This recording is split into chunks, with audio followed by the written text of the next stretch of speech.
기도합니다. 아멘. 여러분, 오늘 우리가 보실 말씀은 로마서를 보겠습니다. 로마서입니다. 신약 성경이지요. 로마서 1장 보시겠습니다. 로마서 1장 신약 성경 240페이지입니다. 240페이지 로마서 1장 14절부터 15절 말씀입니다. 우리 함께 읽겠습니다. 헬라인이나 야만인이나 지혜 있는 자나 어리석은 자에게 다 내가 빚진 자라. 그러므로 나는 할 수 있는 대로 로마에 있는 너희에게도 복음을 전하기를 원하노라. 아멘. 오늘 이 로마서 말씀 갖고 복음의 빚진 자라는 말씀으로 오늘 함께 말씀 보기를 원합니다. 여러분, 지난주 우리가 부활주일을 함께 지나면서 참으로 기뻤고 즐거웠습니다. 그리고 여러분들이 함께했던 그 작품들이 어느 누구의 몸 안에 들어갔다는 생각을 하면 또 기쁜 거예요. 지난주에 저희 가족에게 아주 기쁜 소식이 있었어요. 어제 제가 들었습니다. 소고기를 사 먹을 수 있을 정도의 돈이 저희 집 통장에 이렇게 들어왔습니다. 이것을 준 사람은요, 누군지 몰라요. 보지 못했던 자입니다. 그러나 아는 것은 손씨 할아버님이라시라는 거죠. 선조의 땅이 팔려서 후손들에게 다 나눠주셨어요. 그 돈이 여러분 그리 많지는 않습니다. 30만 원이 좀 넘어요. 네. 그러나 너무나 기쁜 일입니다. 살아있다는 것은요, 생명을 가지고 숨쉬고 있다는 것을 여러분 말하고 있지요. 그러나 자신이 죽더라도 자신의 DNA가 남아있다는 거, 그 생각하면 또 한편으로 기쁘잖아요. 예. 그리고 그렇게 후손을 위하여 소고기 사 먹을 돈을 주셨다는 거 생각하면 얼마나 더 기쁩니까? 이런 이치를요, 생물들이 너무 더 잘 알고 있어요. 너무나 잘 알고 있어서 그들은요, 그것을 그의 삶에 있어서 최우선으로 여기고 살아가고 있는 게 생물들입니다. 그래서 끝까지 그 일들을 해결하고 그들이 그렇게 살다가 죽지요. 여러분 아시는 가시고기라는 것을 여러분 아실 겁니다. 이 가시고기는요, 알을 낳고 애비가 이거를 키웁니다. 예. 아버지가 수컷이 키웁니다. 그리고 새끼가요, 알에서 부화하고 난 다음에는 어떡합니까? 이 수컷 아비가 자기 몸을 이 새끼들에게 다 먹이고 그 아비는 죽습니다. 그리고 곤충 중에서는요, 교미를 하고 난 다음에 암컷에게 자기 몸을 다 먹히는 자들이 있죠. 그들이 그것을 모르지 않다는 거죠. 그것을 다 알면서도 그렇게 행합니다. 왜? 왜 그렇게까지 하면서 그들이 그렇게 종족을 보존합니까? 그것이 그들의 사명이고 그리고 행복이기 때문입니다. 죽는 것이, 자신이 죽는 것이 사는 것이라는 것을 이 작은 생물들이 알기 때문이에요. 자신이 죽으나 자신을 통하여 자손이 퍼뜨려지기 때문에 자신이 다시 산다는 것 같은다는 것을 그들이 알기 때문에 그들은 행복하게 죽는 것입니다.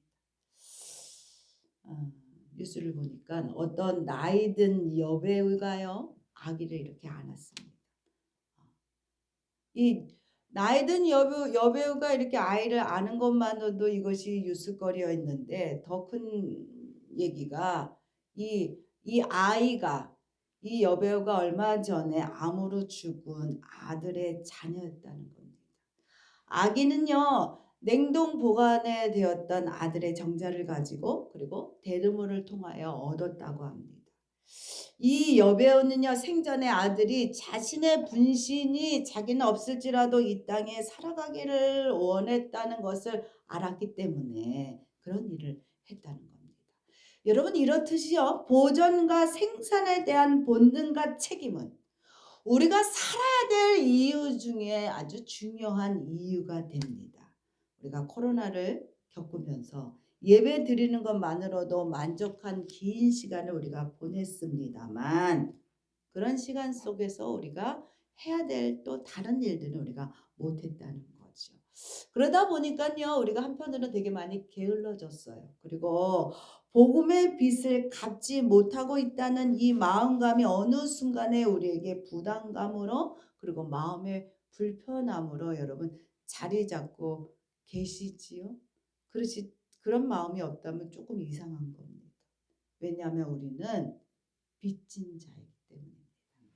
코로나로 인해 경제 생활이 위축되고 생활이 어려운 분들도 많이 늘어났어요. 그러므로 인해서 빌린 돈들을 갚지 못하고 그것이 빚으로 이렇게 쌓여져 있는 가구들도 있습니다. 거기다 여러분 아시지만 금리가 갑자기 올라갔어요. 그래서 대출 이자를 감당하지 못하는 그런 어려운 가구들도 있습니다. 빚이라는 것은요, 없는 것이 참 좋지요. 그렇지만 살다 보면 빚도 지고 사는 것이 우리네 인생입니다. 그러나 여하튼간에 빚이 있으면 빨리 갚아야만 되지요. 갚지 않으면 원금보다 이자가 계속적으로 늘어난다는 걸 우리가 알기 때문입니다. 여러분에게는 빚이 있습니까? 빚이 있다면 얼마나 여러분 빚을 갖고 계십니까? 그 빚의 무게에 눌려본 적이 있습니까? 걱정 근심으로 여러분 잠을 못 이룬 적이 혹시나 있으십니까? 아니면 빚을 갚기 위하여 여러분 어떤 노력을 하고 계시는지요? 오늘 본문의 사도 바울은요, 뭐라고 얘기하고 있냐면 나는 빚진 자라고 바울이야 자기 자신을 그렇게 소개하고 있습니다. 바울이 무슨 빚을 졌길래 얼마나 많은 빚을 졌기에 자신을 나는 빚진 자입니다 라고 자신을 소개하고 있을까? 많은 사람들은 자신을 소개할 때 좋은 거를 얘기하지요. 그러나 바울은요, 나는 빚진 자라고 얘기하고 있습니다. 로마서 1장 14절 우리 다시 한번 읽겠습니다.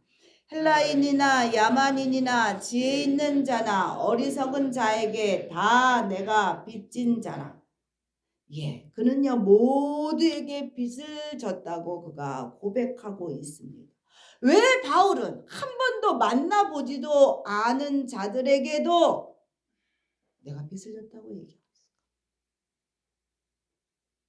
바울은 유대인인데 왜 헬라인에게, 야만인에게, 그리고 지혜 있고 어리석은 모든 자들에게 빚을 졌다고 얘기하고 있을까? 여러분 일반적으로 빚을 졌다는 것은 어떤 거를 얘기하죠? 이런 거지요. 누군가가 나에게 10만 원을 빌려주면 나는 그 돈을 갚을 때까지 그에게 빚진 자입니다. 그리고요, 또 한 가지는 어떤 자가요 나에게 10만 원을 주면서 다른 어떤 자에게 돈을 전해주라고 한다면 나는 그것을 건네주기까지 그 어떤 자에게 빚을 진 자가 될 것입니다. 바울이 빚진 자라고 얘기하고 있는 것은 이 두 번째 의미를 담고 있습니다. 그래서 세상의 모든 자들에게 나는 갚을 의무가 있는데 아직 다 갚지 못하고 있다는 거예요. 바울은요 누구보다도 극심하게 여러분 아시지만 복음과 교회를 핍박하던 자입니다. 예수를 만나기 전까지 예수 믿는 자라면 아주 치를 떨었어요. 그리고 치를 떨고 그들을 잡아다가 옥에 가뒀던 자가 바울입니다. 그리고 여러분 아시지만 스데반 집사님을 여러분 아시죠? 스데반 집사님이 돌로 맞아 죽을 때 그 자리에 있었던 자가 바울입니다. 돌로 쳐 죽이는 자들이 그 겉옷이 다 이게 불편하니까 겉옷들을 다 벗어서 바울 앞에다가 내려놓고 그리고 돌로 스데반 집사를 죽였단 말이죠. 그 자리에 있었던 자가 바울입니다.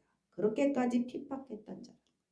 그런데 예수님이 바울을 부르셨어요.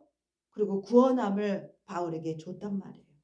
부르심을 받고 예수를 만나 구원을 받고 나 봐니 자신이여 죄인이었구나. 내가 참으로 죄인이었구나.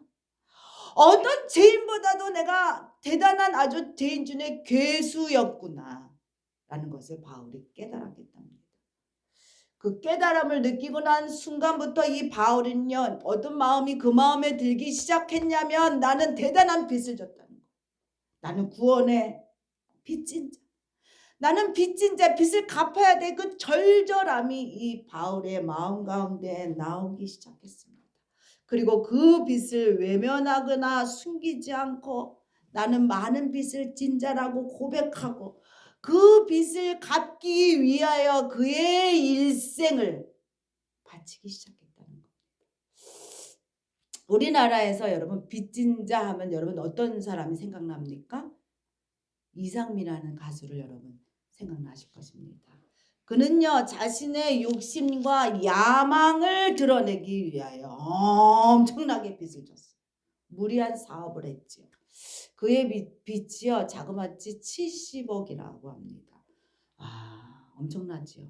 그런데 그가 17년 동안에 그 빚을 갚아갔고 올해는 그것을 다 갚을 수 있을 것이라고 그가 그렇게 고백했답니다. 그래서 한간에 이런 말이 있죠. 연예인 걱정은 할 필요가 없다고. 우리하고 수준이 완전 달라요. 근데 어쨌건 간에 이자를 우리가 얘기하고 원하는 건 뭐냐면 이자가요. 그 빚을 갖고 빚을 피하거나 도망치지 않았어요. 파산 신청하지 않았어요. 그가 그것에 대하여 책임을 지고 나는 빚진 자로서 그것을 성실하게 열심히 일해서 나는 갚겠다가 가고 그가 선언했고 그렇게 긴 동안에 그가 버는 족족 다 그렇게 빚을 갚는 일에 모든 수입을 지불했던 것을 우리가 알고 있습니다. 그리고 이제는요 그가 후련하여 이제는 새로운 인생 라이프를 그가 설계하고 있다고 말하고 있습니다. 바울은요 자신이 빚을 지었기 때문에 지금 자신이 해야 할 일은 그 어떠한 일보다도 중요한 일이 나는 빚 갚는 일이라고 그가 얘기합니다. 이 빚은요 복음의 빚이기에 바울은요 받은 은혜를 전달해야 하는 복음의 빚진 자로서 어떻게 하면 더 많은 자에게 이 받은 은혜의 빚을 내가 갚아줄까? 이런 책무감에 그가 그렇게 무게감을 갖고 살았다는 거지요. 여러분 세상의 빚진 자들도요 그 빚을 피해가지 아니하고 그것을 갚으려 하고 있다는 거죠. 여러분 우리는요 여러분은 어떠십니까? 여러분은 어떻게 하고 계십니까? 우리 역시요 여러분 복음의 빚진 자들입니다. 저도 마찬가지고 여러분도 마찬가지죠. 그거에 대해서 여러분 인정하십니까? 아멘. 그 받은 은혜는요 다시금요 우리도 전달할 의무가 우리에게 있습니다. 그러나 이것은 인식되지 않을 때는요 전혀 부담이 되지 않아요. 전혀. 이것이 빚으로 내가 인식되지 않으면 전혀 책임감과 부담이나 갚으려 하는 마음이 없어진다는 거죠. 근데 바울은 그 은혜를 깨달았기 때문에 나는 빚진 자입니다 라고 고백했던 겁니다. 그렇다면 여러분 은혜의 빚진 자들을요 깨닫기 위하여 우리가 가장 먼저 해야 될 게 뭐냐 하면 내가 빚진 자라는 것을 스스로가 인식해야 합니다. 스스로가.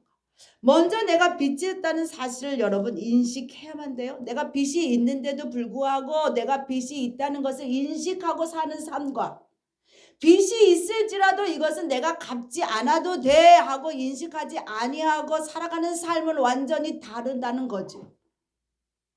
그래서 여러분 그 빚을 내가 빚이 있다는 사실에 대하여 여러분 인식하셔야 됩니다. 그래야만 그것을 갚으려고 노력을 하겠죠. 그러나 그걸 인식하지 않는다면 갚으려 하는 마음이 전혀 없지요. 바울은 그것을 인식했다는 겁니다. 자각했다는 거지요. 그러므로 어떻게 했느냐? 자기의 생명을 바쳐서까지 끝까지 이 빚을 갚는 일에 그가 충성을 다할 수 있었다는 겁니다. 그는요 모든 자에게 빚진 자임을 자각했기 때문에 그렇게 뜨겁게 복음을 전하는 일을 그가 할 수 있었던 것입니다. 이것은 예수께서 자신에게 구원을 얻을 수 있는 복음을 맡기셨기 때문에 그러니까 우리 그 빚의 문제에서 두 가지 얘기했죠. 예수님께서 나를 구원해 주실 뿐만이 아니라 예수님께서 내게 다른 사람도 구원해 줄 수 있는 복음을 내게 맡기셨단 말이에요. 여러분 믿으십니까? 예. 그러기에 복음을 내가 맡기신 이 복음을 받을 자에게 내가 돌려줘야 될 빚이 사명이 바울에게 있음을 바울은 인식했어요. 여러분 로마서 1장 15절 읽겠습니다. 그러므로 나는 할 수 있는 대로 로마에 있는 너희에게도 복음을 전하기를 원하노라. 우리 또한 하나님의 은혜를 입었다는 것을 여러분 믿으십니까? 그러면 그 은혜를 갚으셔야 돼. 그러면 다르게 얘기하면 뭐냐? 그렇기 때문에 나도 또한 빚진 자라는 겁니다. 은혜만 챙기고 빚은 나몰라라 한다면 이것은 참으로 얄팍한 인생을 살아가는 자지요. 나는 죄인이고 예수 그리스도가 대신 내 죄값을 치러주셨다는 사실에 대하여 내가 믿는다면 나 또한 여러분 빚진 자입니다. 여러분 이 책이 하나 있어요. 하나 볼까요? 이 책 이름을 한번 읽어봅시다. 복음의 빚진 사람. 복음의 빚진 사람 이민교 선교사님은요. 참으로 재밌는 스토리를 갖고 있습니다. 어릴 적부터 아주 독실한 크리스찬이 아니라 여러분 독실한 원불교 신자였답니다. 그래서 대학교 때 포교하기 위하여 소록도를 갔답니다. 여러분 소록도가 어느 무슨 섬인지 여러분 아시잖아요. 그곳에 가서 포교하기 위해 그가 열심히 이렇게 선포를 했대요. 그런데 그 소록도에 있는 한센병 걸린 사람들이여 도리어 이 사람을 보고 예수를 모르는 이 청년을 보고 불쌍히 여겨서 역전도를 하셨답니다. 그러다가 소록도 법당이 있나 봐요. 법당에서 연부를 외우던 어느 날 갑자기 자기 입에서 찬송가가 나오고 방언이 터졌답니다. 하나님께서 감건적으로 이 이민교 이 성사를 만나 주신 거죠. 그 후에 이 사람이요, 하나님의 은혜를 내가 너무나 절실히 입었음을 그가 느끼고 복음에 내가 빚진 자로서 마지막 사명을 끝까지 복음을 빚진 것을 갚기 위하여 내가 살아가야 되겠다 결단하고 그리고 선교사로 떠났답니다. 지금은 카자흐스탄에서 농아인을 섬기는 선교사 일을 그가 감당하고 있다는 거지요. 우리가 은혜를 알면 나는 빚진 자라는 것을 당당하게 우리가 선포하고 그것을 위해서 일할 수 있게 된다는 거죠. 여러분 두 번째는요. 빚진 자의 의무는요. 뭐니 해도 빚을 갚는 일을 우선적으로 해야 됩니다. 빚이 있는 자는요. 내가 먹고 살고 내가 옷 사입고 명품 백 사고 이게 우선이 아니라 뭐가 우선입니까? 빚을 갚는 게 우선입니다. 여러분 잘 아시지만 장로님 평생 동안 많은 돈을 만졌어요. 그리고 돈을 빌려주고 그리고 그것을 받는 일들을 했다는 거죠. 그런데도 자신은요. 돈 꾸는 일에는 참으로 하기 싫어하셨어요. 자신이 돈 꾸는 일은. 빚지는 일이요. 그걸 너무나 하기 싫어하셨어요. 그래서 욕심을 부려서 빚을 져서 무엇을 해보려고 하는 일은 절대로 하지 아니했다는 거죠. 그러다가 어쩔 수 없이 저희들도 빚지는 일이 생겼지요. 그렇게 되면 그랬을 때 어떤 일보다도 빚지는 것을 갚는 일을 우선적으로 하고 살았다는 거죠. 왜냐하면 빚이라는 것은요. 쓸 때는 좋지요. 그러나 그 시간이 지나면 무서운 눈덩이 같이 불어난다는 사실을 누구보다 너무나 잘 알고 있기 때문이었다는 것입니다. 여러분 빚을 지면 뭐 해야 됩니까? 갚아야만 됩니다. 우리가 그것이 해야 될 일이 우선적으로 해야 될 일이라는 거죠. 그래서 바울은요.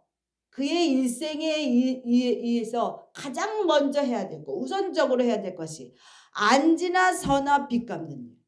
갇히나 풀려 있으나 자유인이나 갇혀 있는 자로 있을 때나 그가 해야 될 일은 뭐였느냐? 빚 갚는 일이었어요. 복음을 전하는 일이었습니다.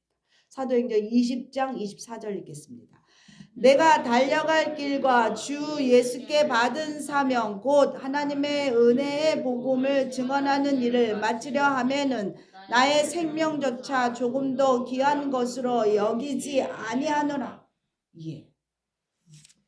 왜 이토록 바울이여 미치도록 빚 갚는 일을 열심으로 해냈을까? 그것은 바울이 자신이 빚진 자이기 때문에 당연히 갚아야 될 의무가 있다는 사실을 본인이 알았기 때문이기도 했지만 빚을 갚을 때마다 알게 되는 그 기쁨과 뿌듯함을요 바울이 체험했기 때문입니다.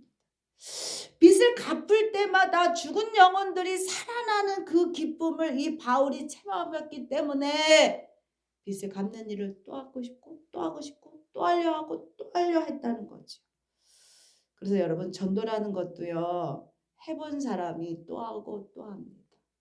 하지 못 한 번도 안 해보신 분들은 두렵다는 거죠. 두렵고 그리고 엄두가 안 나고 귀찮은 일이 되어버립니다. 제가 여의도 있을 때 어떤 분이 저한테 자기 아주버님이 가족도 없는데 결혼도 안 하셨는데 지금 세브란스 병원에 입원해 계시다는 거예요. 폐암이 걸리셔갖고 그렇게 있는데 너무나 불쌍하다는 거예요. 그래서 전사님 가셔서 좀 전도해 주세요.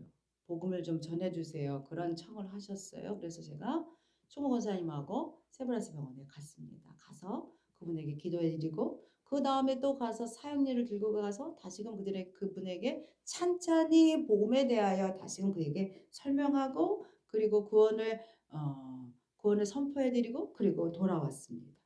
그리고 난 다음 그 다음 주에 그분이 퇴원하셨다 합니다. 퇴원해서 좀 나아서 퇴원했는가 싶었는데 퇴원해서 유황병으로 갔다는 거예요. 그래서 유황병원에 저희가 다시금 찾아갔습니다. 가서 보니 상태가 그리 좋지 않았어요. 그래서 다시금 그분에게 구원의 확신에 대하여 확인하고 그리고 제가 그분에게 다시금 기도해드리고 그리고 돌아왔습니다. 그리고 며칠 후에 그분이 편안하게 소천했다는 소식을 들었습니다. 복음 전하는 빚은요. 여러분 이렇게 갚은 자들이 있어요. 복음의 빚을 갚는 자들이 있어야지만 살아나는 영혼들을 우리가 보게 된다는 사실을 여러분 기억하시기를 부탁을 드립니다. 여러분 자신들을 잘 생각해 보세요. 여러분 저나 여러분 스스로를 한번 생각해 보세요. 나는 어떻게 살아났고 그리고 하늘의 소망을 여러분 가지셨는지 한번 생각해 보시기 바랍니다.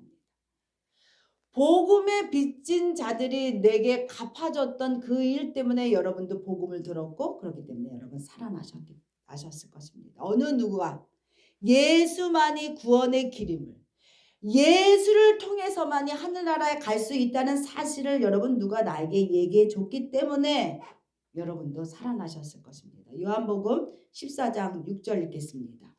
예수께서 이르시되 내가 곧 길이요 진리요 생명이니 나로 말맘지 않고는 아버지께로 올 자가 없느니라. 다시 한번 읽겠습니다. 사도행전 4장 12절 읽겠습니다. 다른 이로는 구원을 받을 수 없나니 천하 사람 중에 구원을 받을 만한 사람 이름을 우리에게 주신 일이 없음이라. 예수만이 길이라는 사실을 누군가 내게 얘기해 줬기 때문에 어떻게라도 그 얘기를 내가 들었기 때문에 그 복음을 들었기 때문에 여러분이 이곳에 계신 것이고 그리고 하늘의 소망을 가지고 살게 되는 것입니다. 서울에 가면 양화진이라는 곳이 있죠. 여러분 양화진에 거기는 선교사님들의 무덤이 있는 곳입니다. 그들은요. 자기 스스로가 빚진 자임을 스스로가 그것을 인식하고 이 먼 한국까지 와서 그 빚을 갚는 일을 했다는 거죠. 아주 먼 나라입니다. 낯선 곳에 와서 생명까지도 바치면서까지 그들이 자신이 받은 그 복음의 빚을 갚는 일을 했어요. 그럴 수 있었던 게 뭡니까? 왜 그랬을까요? 자신이 너무나 큰 은혜를 입었다는 사실을 그분들이 알았기 때문에 그 은혜를 내가 갚아야만 된다는 그들의 책임감을 그들이 스스로 인식했기 때문에입니다. 그래서 이 먼 곳까지 낯선 곳까지 가족들하고 생이별하면서까지 와서 그들의 생명을 이 땅에 이렇게 묻기까지 기쁨으로 그들이 복음을 전하다 죽었던 거지요. 그들은 기쁨으로 그곳에 묻혀 있습니다. 이제는 우리도 해야 할 일 있다는 거죠. 더 이상 내가 진 빚에 대하여 여러분 모른 척하지 않기를 저와 여러분이 부탁을 드립니다. 그래야만 여러분 내가 살고요. 여러분이 살고 그리고 교회가 살고 하나님 나라가 살아납니다. 마음으로 내가 작정하느냐 안 하나가 중요한 거예요. 이제까지는 우리가 그래 이것 때문에 저것 때문에 그럴 수 없다고 하지만 이제는 새롭게 우리가 다시금 코로나를 겪고 난 다음에 다시금 긴 세월 동안 우리가 장벽 가운데 있었지만 이 장벽이 이제는 무너지고 새롭게 이제 우리가 다시금 교회를 세운다는 그런 마음으로 여러분 다시금 마음 먹기를 부탁을 드립니다. 그럴 때 하나님이 우리를 도와주신다는 거지요. 올해는 우리 모두 다 빚지는 것을 갚는 일에 빚을 갚는 일에 최우선으로 우리가 살아가기를 여러분 작정하시는 여러분 되셨으면 좋겠습니다. 아멘. 예, 우리도 할 수 있어요. 예, 복음을 전하는 일에 최선을 다하는 한 해가 되기를 축원합니다. 아멘.